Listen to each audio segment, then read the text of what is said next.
Yep, see it. Okay. So welcome everybody to How to Use Zoom. This is Dana Vogelmeyer, and thank you all for coming. I appreciate you learning a little bit about Zoom and how you can use it to engage your club during this time where we cannot meet face to face. This will be a great tool for you. I want to show you right off the bat one feature. If you look at the toolbar along the bottom, or on your computer, it might be along the top, there's a feature that says share screen. And I'm going to click that because I'm going to share with you a PowerPoint that we're going to look at. Does everybody see the PowerPoint?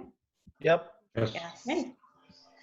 So this is our Zoom meeting, and it's all about how we can use Zoom for business or for Rotary, or you could even use it with your family that's far away so that you could have conversations with them. One thing you'll want to think about is your camera and adjust your camera. So try to look at what you're seeing for you. And in some cases, you might want to put it on a riser. You really want it to kind of come face to face, if you will, not to be able to look down or not to look up to it, but try to do it face to face if you can, and make sure you've got some good lighting behind you. Sometimes if you have a window behind you, we can barely see that it's you. We just see kind of the light out of the window. So take a look at that. And if you have some good natural light, that's great, but maybe you have to turn on some, get a lamp or something like that. But just make sure you take a look at what it's looking like for the viewers. It's just more engaging when everybody can see each other. So I want to tell you some features about the free version of Zoom. So I'll show you how you can get the free version, but this is specific to only the free version. If you want more features and benefits, you can pay for additional things, but you probably won't need it during this short time frame. You may decide that you want it for later, especially if you're going to have board meetings and things like that on Zoom. But you can host up to 100 people for 40 minutes, and it will shut you off at 40 minutes. It won't give you 41. So, but you can have unlimited one-on-one meetings. And you might think, well, why wouldn't I just call someone? But it gives you the benefit of sharing a screen, and I'm going to show you some other features. So if you two are working on a project together or something, there's some features that could make your meeting go a little smoother. Dana, Yes. when you do 100 people, will you have all 100 faces on the screen then, is what it'll do? It'll just be smaller squares? I don't know if 100 will be on there, but I have seen it with many smaller squares. But I don't know that 100 could show up on there, so I'm not sure what it would look like. So the squares get smaller as you get more people? Yes. Okay. Yeah. There is online support. So each time you go in, you'll see a little help button come up from the bottom, and it's a blue button, and just click there and you can chat with somebody too. And then there are some group collaboration features that I'm going to show you too. So here we are, our Brady Bunch group, and you see lots and lots and lots of people using this. And Steve said earlier he had trouble getting into a different kind of meeting just because everybody's doing it now. You can do a lot of fun things on your meetings if you want to find ways to make it more engaging. And so this is actually a picture, but on the whiteboard, and I'll show you that in a little bit, you can do things like this, especially if you want to make like 4 quadrants and have people type, some notes or their thoughts about something, and we'll do that so you can practice with it. This is from Seth Godin's blog, and it's just tips about having a Zoom or a Skype meeting. So I thought I would include those for you to look at. But one of the things we talked about already about sitting close to the screen and making sure that you've got a good visual for everybody else that's looking there. Using an external microphone or a headset, I don't have one. When I do record a webinar, I do use a special microphone just to make it more clear. But we've been using just our computers, and so for now it's working fine. It may be a hindrance if you have a whole lot of people, but as the host, you also have the option of muting people off to the side when you're looking at all the participants. That way, if there's some background noise and it's disturbing the audio for everybody else, you as the host can mute them. When you're not talking, hit mute, and don't eat during the meeting. I had somebody one time who opened a bag of chips during the meeting. And so that's what we heard. And then we heard the crunching. So I was able to mute them.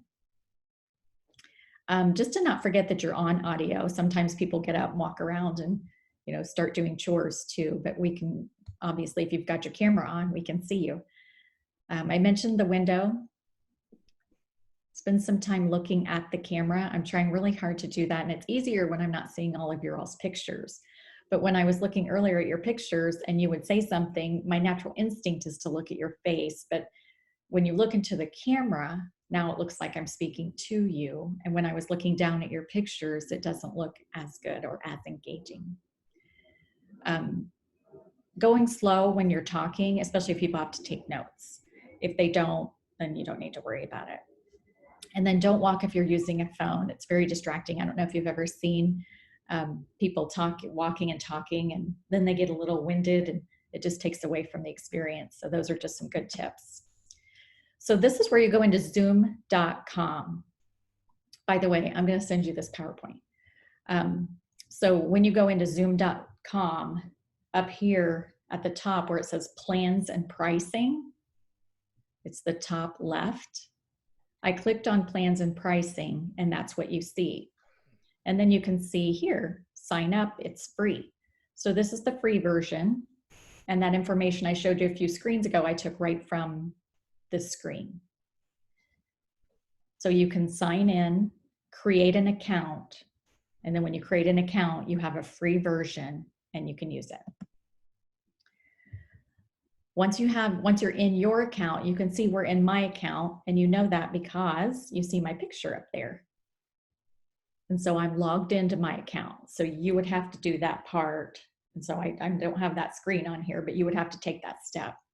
But you can schedule a meeting. So you see that up at the top, and I've got a little arrow pointing to it.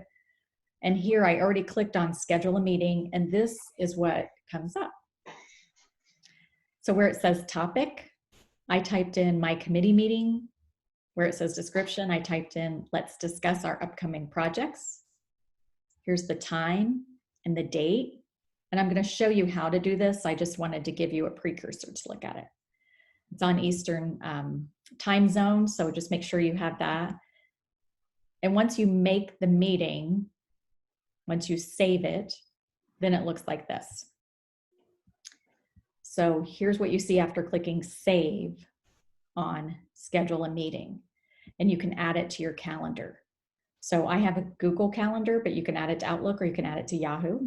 And when I click on Google Calendar, it goes right to my calendar. And this is what it looks like. And you see join Zoom meeting, join Zoom meeting. This might look exactly like what you saw when I sent it to you, or it might have looked a little different, but this is how people can join the Zoom meeting. That's where they'll click. And then right here, I would save. Where it says guests, I would type in, where it says guests right here, add guests, I would type in their email addresses. And I'll show you again how to do that when we're actually in the system.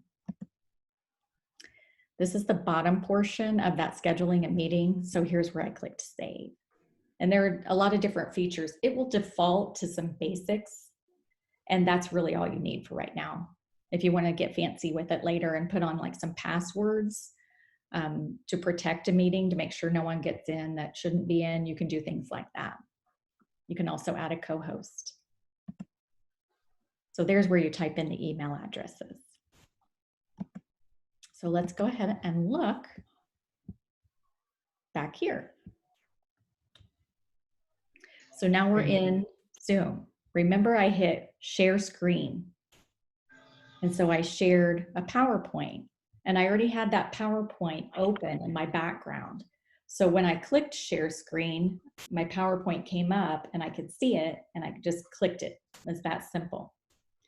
But I want to also show you something else in the share screen part, which I think is a really good feature that people can use for meetings, and it's called the whiteboard.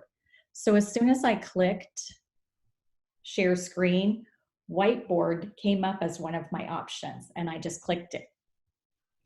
So you probably have like a little pop-up somewhere on your whiteboard that shows like, well, it shows select, text, draw, stamp. Does everybody see that? Or does anyone not see that? I do I not don't. have. I don't. Move your Yeah. mouse around. Just kind of twirl your mouse around and see if it comes up. If not, try to move your mouse all the way to the top and see View options view options. at the top, yeah. Okay. Depending on your system, it'll look a little different for people. So does everybody have that now? Some kind of a toolbar? No. Yeah, you have No, a no. toolbar, but you don't, it doesn't show those options you were talking about. Yeah, When we did it before on Tuesday, if you click on the view options, then a box comes up and annotate gives you the There it is. Yep, annotate. the rest of the information. Okay. Yep. Yeah. Got it. That brings up the bar. Okay, who does not have it? I don't. I mean, I've got, invite, participant, share screen, chat, record, and reaction, but I don't have the toolbar that I've seen at other times on the bottom. So are you seeing a whiteboard? Yeah, no, I can see your whiteboard and I can see you moving around yeah. MJ's figured it out. So try to move your mouse around a little bit. And if it doesn't come up there, move your mouse all the way to the top. Yeah. Like, so you can get a drop down. Do you see that? Well, I've got the view options drop down. Okay. So in your view options, is it just one thing? Zoom ratio, hide video panel, request remote control, annotate, exit full screen, and side-by-side mode. Annotate. Click that. Okay. Yep. Yeah, Do you that see it gives now? me, yeah. That gives me mouse, Was text. that you, draw. Angie? No.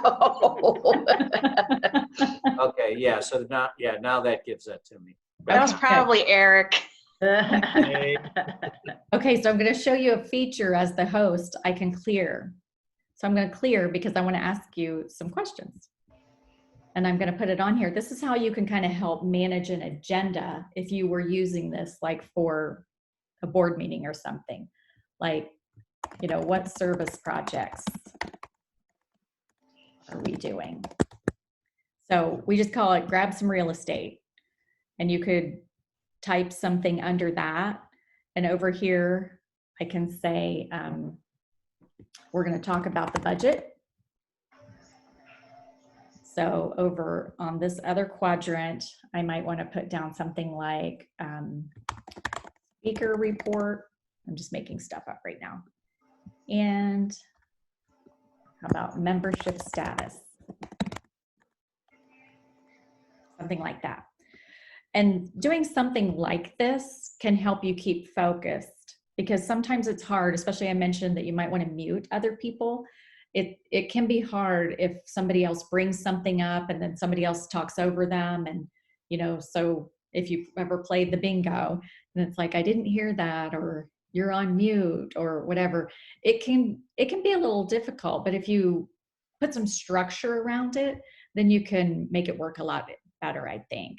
So this could be a way to say, these are the 4 things we're going to talk about in these 40 minutes. Like if you have, the free version and kind of move things along, you can also save this and email it if you want to. So I'm just going to ask each of you so you can have practice with it. If you type on or click on the T and have some text, you can also click on, it may on yours say format and pick a color. So it looks like MJ already picked blue. And pick a different color and everybody just make a comment somewhere in each of those quadrants. When I click on text, it does nothing. It's just, Yeah, me either. Okay, just bring your mouse down somewhere and just click it. oh, then a box forms. Okay. Yep. Mm-hmm. Thanks, I think I forgot to say that part. So that's where you're grabbing some real estate. So you're Where do gonna, you get the color though? does it say format? Like mine says format and it has a little red. Oh, okay. It's got blue. Oh, I see. Okay. Yeah. I get it. Dana, do you know when you do something like this, do you know who is the author of the type-ins there at all? Is there any way to identify that? I do not. So if Okay. you wanted to do something like that, we could assign colors, or after cell roses, MJ could just put like MJ. And then that way we know.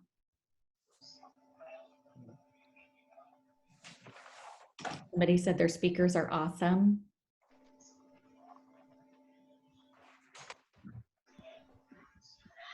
Is everybody able to do it or? Mhm. Yes. Yep. Okay. Or woohoo.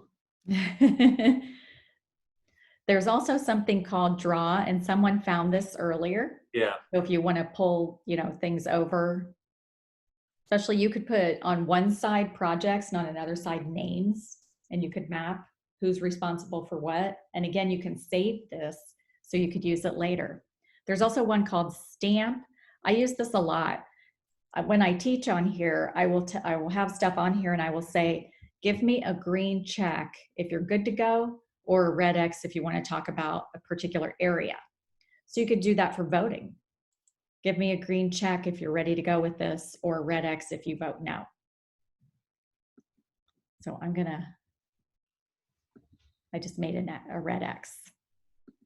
Does everybody see this part? Mhm. Tina, about the voting thing, we have to do some district annual meeting business voting, either by conference call or Zoom.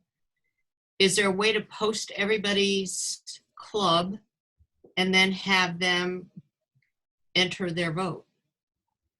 You could have, let's say I'm voting on behalf of Columbus Rotary. So you could have me type my name, Columbus Rotary, and a green check. And Okay, then- so it wouldn't be a table. They would have to actually type in their name and their club name. Right.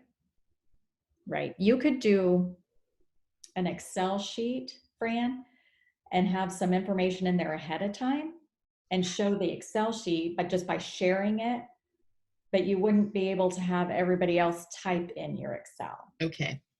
So you'd have to do it. But that way, if you wanted to have some like pre-work done and have everybody's name in their club, and just even go around the virtual room and say, who's here on behalf of Newark Rotary Club?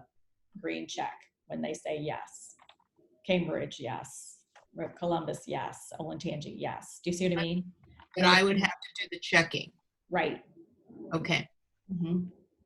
And I And can't that's the- import all the names. I would have to type them all in ahead of time.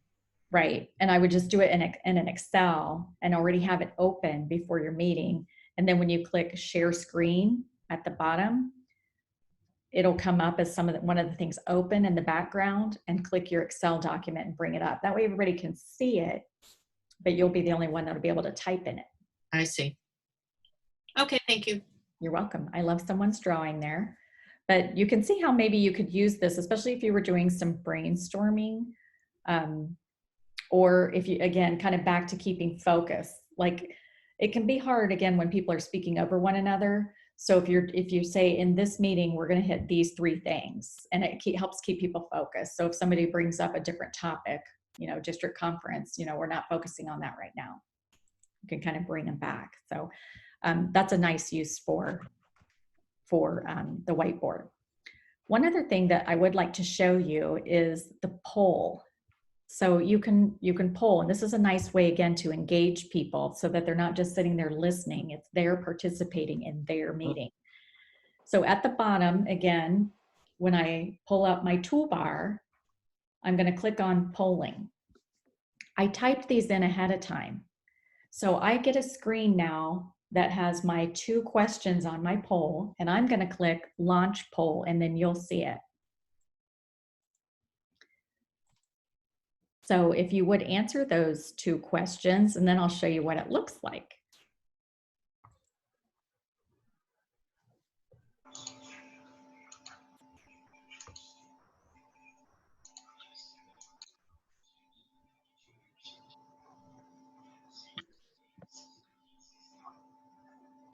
Okay. So it looks like on the second question, 5 people have voted. On the first question, 5 people have voted. I can hang on if we want to wait for a few more. So Dana, I have a question. So I don't have the poll popped up when you put the poll on, like at the bottom, but I don't have, like, I can't create a poll. So is that just for the host, probably? That is correct. Okay. Yeah. But you saw how you can vote? I saw I could vote, and like I said, when you put the poll up, then when I clicked on the toolbar below, there was actually a poll, like it was listed on my toolbar, but now that you've removed it, it's also removed along the bottom. Okay. You understand what Now, I'm is that- saying? What is that poll generated from? Is that a predefined, that's a pre-developed sheet? And what Yes. did you put that on? What was that developed on? So, well, actually it's developed in Zoom. So Okay. on my features on the bottom, there's one that says polling. Yeah, So before you all came in, I signed in early and I clicked on polling and I created this poll. So so, it only takes so- a couple minutes. so you could actually take that from what Shannon said you could have all the clubs voting and have their names typed in on that poll and they would click yes or no. You could do something like that. If you have like board members, you can have their names and they can just click yes or no on something like that, or clubs voting, if you had that. So are you thinking like, for example, let's look at number 2, because there are 1, 2, 3, 4, 5 options. I don't know how many options it lets you. So if you had 10 board members, Mm-hmm. I don't know how many options it gives you. Okay, So I'm going to say maybe, but I don't know for sure. okay.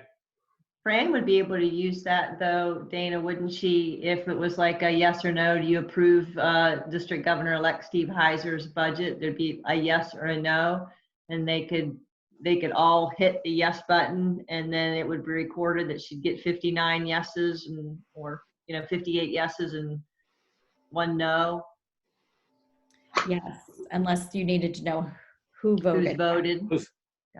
But if you didn't need to know who voted how, then you could just do that. I would know MJ voted it. They would be the no, the 1 no. Okay, so I ended the poll, and that was an option I saw on my screen. I just clicked end poll, and then it gave me an option to share results. Super easy. So I clicked share results. And so you should be seeing the results now. I Or don't. no. We're not, You're not seeing. no, still seeing the screen with all the faces on it. It's the Correct. Brady Bunch. Yeah. So on my screen, it says attendees are now viewing the poll results. So I don't have an explanation for I that. see a lot of faces. Okay. No poll. I think if I hit stop sharing, it's going to go away, but I'm going to hit stop sharing. I'm not sure why that happened. So the other night when I did that, let's try this. The other night when I did it, the others were able to see it. Do you see it now? Nope. No.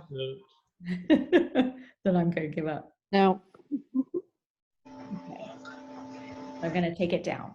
So that's your polling. And in a perfect world, everybody would see when you click share results, everybody would see it. So I'm not sure why that didn't come up on your screen. I wanted to show you too. So can you all see on the sides, manage? Well, on my screen, it says manage participants. And so I do that from the bottom and I just click on, like, it looks like some little people, and then I can see everybody's name off to the side. Ours just says participants. Mine just says. So participants. when you click on that, can you see the names of everybody that's logged in? Yes. Yeah. And that's a good tool too. So if you wanted to see, because sometimes when people sign in, their name might not show up and it might just say like guest. So you can look and try to match people up and say, oh, Angie must be the guest, because if her name didn't appear on the box, but it does. But sometimes people will come in and it'll just say guest. And then of course, the chat feature down there. So I see some folks have found the chat. The other thing that I'll share that if you get really brave and you may not see it on your end, what it looks like on mine are 3 little dots and it says more. So I don't know if this is on your end, but as a host, when I click it, I can send people to breakout rooms. And so I love this feature. If you were having a meeting with a lot of people, you can make a breakout room and they'll go into the room, have a conversation, and then they'll come back to the big room and they can report out. So if you wanted to say, this is our brainstorming for fundraisers, what I want to do is break us into groups, brainstorm some ideas. When we come back, I'm going to ask one person from each group to report out, or whatever it is that you might have on your agenda. So I'm going to send you to a breakout room. and then I'm going to bring you back. It will give you pop-ups on your screen. So when it says, it might say like Dana Vogelmeyer is sending you to a breakout. Yes, and click yes. And then there's a way to bring yourselves back. I will click to bring you back. So the longest you'll be gone after I click that is 1 minute. But it's kind of a fun little thing, a nice feature. So I'm clicking breakout rooms and it gives me a pop-up and it says assign 8 participants into 2 rooms. So that's where it defaulted. And it says automatically. So that's what I'm going to do, because I could do manually. And if I knew ahead of time who was coming to the meeting, I could maybe send the membership people to a room together. I could maybe send treasurers to a room together, or I could send all the presidents to a room together, or whatever. You see where I'm going with that. So I'm going to click create breakout rooms, and it just did it randomly. So I'm going to send you. So you should see a pop-up. Yeah. Now click your pop-up and you'll go into your breakout, and I'll bring you back in a minute.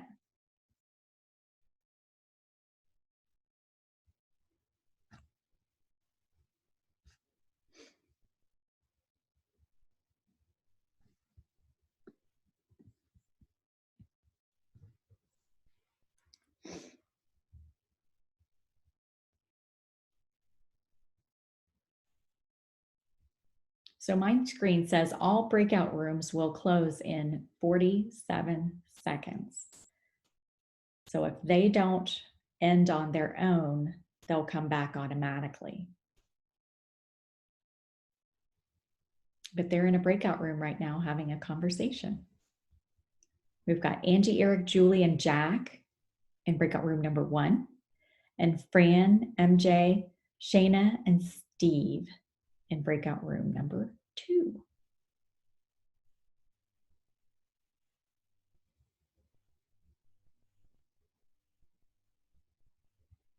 They're coming back in 10 seconds.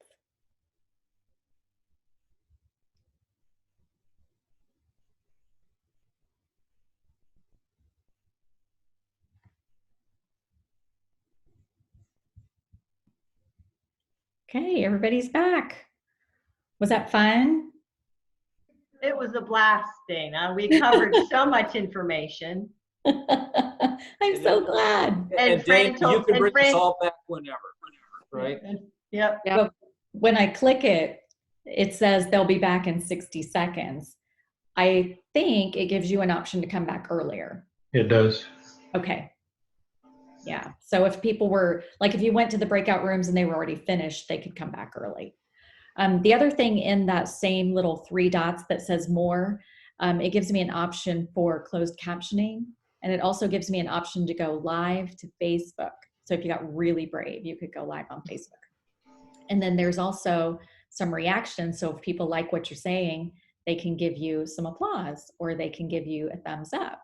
So that could be another way that, you know, can everybody hear me? They can thumbs up or something like that. So along the bottom, that toolbar, we figured out the microphone and the video right away. You can click on invite and invite other people. You probably want to do that ahead of time. The manage participants, so you can see everybody off to the side. We did a poll. We did a screen share. We talked in chat. We recorded. We did our reactions with the thumbs up, and we did the more. That's it.